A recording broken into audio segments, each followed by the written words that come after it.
Assalamualaikum warahmatullahi wabarakatuh. Perkenalkan, nama saya Hana Fitri Fauzia, mahasiswa aktif semester 3 Prodi Ilmu Komunikasi Universitas Terbuka Bandung. Video ini dibuat untuk memenuhi tugas 3 Public Speaking dengan tutor pembimbing yaitu Ibu Hikmah Muftiana SIKOM MA.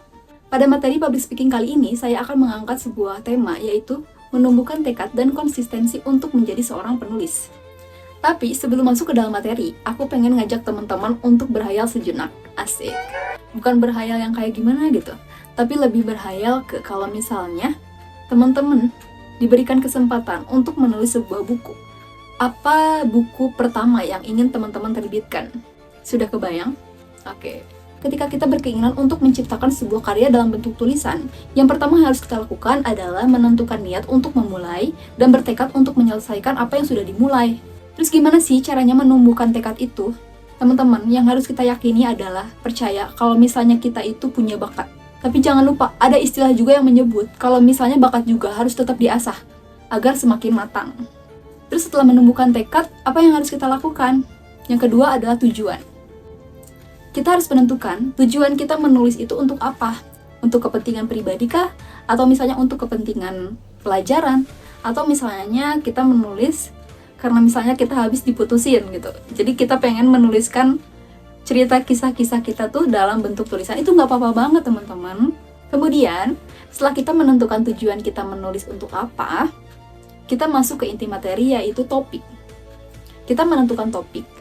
Apa judul, apa tema yang akan kita angkat dalam karya tulisan kita. Misalnya contohnya gini, ada teman-teman yang suka traveling. Teman-teman pengen menuliskan tempat-tempat yang teman-teman kunjungi dalam sebuah tulisan. Itu justru bagus. Dan ini juga menjadi sebuah referensi bagi mereka yang ingin liburan gitu. Atau misalnya ada teman-teman yang pengen menulis karena teman-teman tuh suka dengan jurnalis. Misalnya pengetahuan sosial. Atau misalnya teman-teman menentukan topiknya tuh tentang politik. Teman-teman yang suka memberikan komentar atau kritikan kepada pemerintah. Atau bisa juga topik yang ditentukan sama teman-teman itu adalah untuk mengenal lebih dalam diri sendiri gitu. Jadi itu masuknya ke arah psikologi. Kemudian setelah kita menentukan topik, selanjutnya adalah kita menulis rutin. Gak perlu panjang-panjang, misalnya satu hari itu 150 kata. Atau boleh juga sehari 1 halaman gitu. Gak perlu yang berat-berat, apa yang terpikirkan pada hari itu, misalnya tiba-tiba melesat gitu. Ada ide nih, langsung kita tulis gitu. Gak usah ditulis langsung ke laptop atau gimana, kita tulis di draft. Kalau misalnya teman-teman suka bawa kertas atau suka bawa buku kemana-mana, nah itu justru lebih bagus gitu.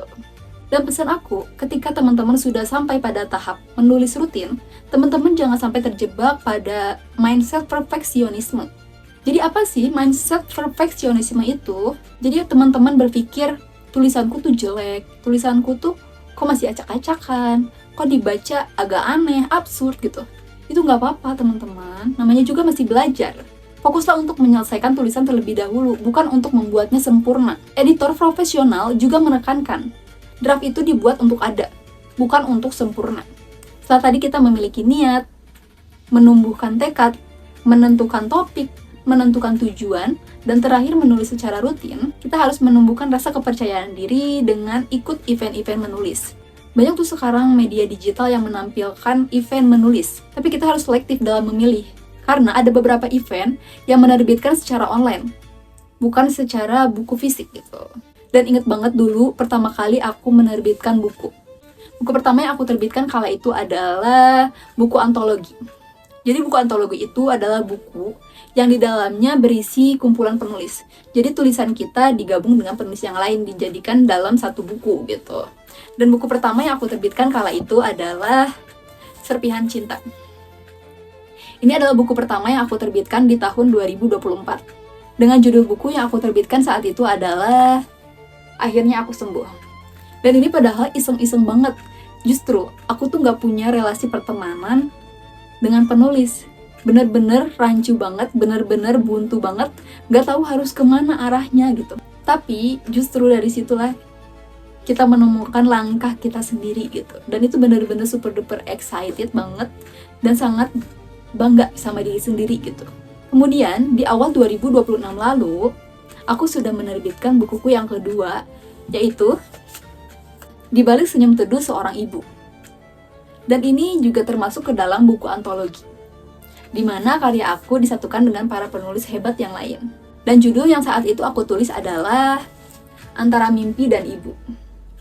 Jadi asal-usul aku menerbitkan buku ini adalah karena diajak sama teman kuliahku. Kita satu universitas juga, dan dia mengajak, ayo kita buat buku lagi. Jadi teman-teman, kita nggak perlu takut, nggak perlu malu, nggak perlu merasa insecure karena hanya kita aja yang menjadi penulis gitu. Terus satu pesan dari aku adalah, kalau misalnya ada komentar negatif yang menjatuhkan kita, kalau misalnya ada komentar yang benar-benar buat kita merasa terpuruk, misalnya komentarnya tuh ngapain sih jadi penulis? Ngapain sih nulis kayak gitu? Itu komentar yang benar-benar tidak membangun. Ingat satu hal, simpan komentar yang membangun dan jangan pernah terbangun oleh komentar yang menjatuhkan. Setelah menerapkan poin-poin yang tadi, aku yakin kalau misalnya teman-teman bisa menjadi penulis yang hebat. Dan satu lagi, jangan pernah melewatkan setiap kesempatan baik yang datang. Kalau misalnya ada kesempatan ditawari untuk menulis, ambil aja. Kalau misalnya ditawari untuk memulai hobi baru yang lain, terima aja. Kita kan nggak tahu, itu bisa jadi sebuah langkah awal dalam proses perjalanan hidup kita. Aku boleh pantun? Kalau ada sumur di ladang, boleh saya menumpang mandi. Kalau ada umur yang panjang, boleh kita berjumpa kembali. Saya Hana, sekian dan terima kasih. Wassalamualaikum warahmatullahi wabarakatuh.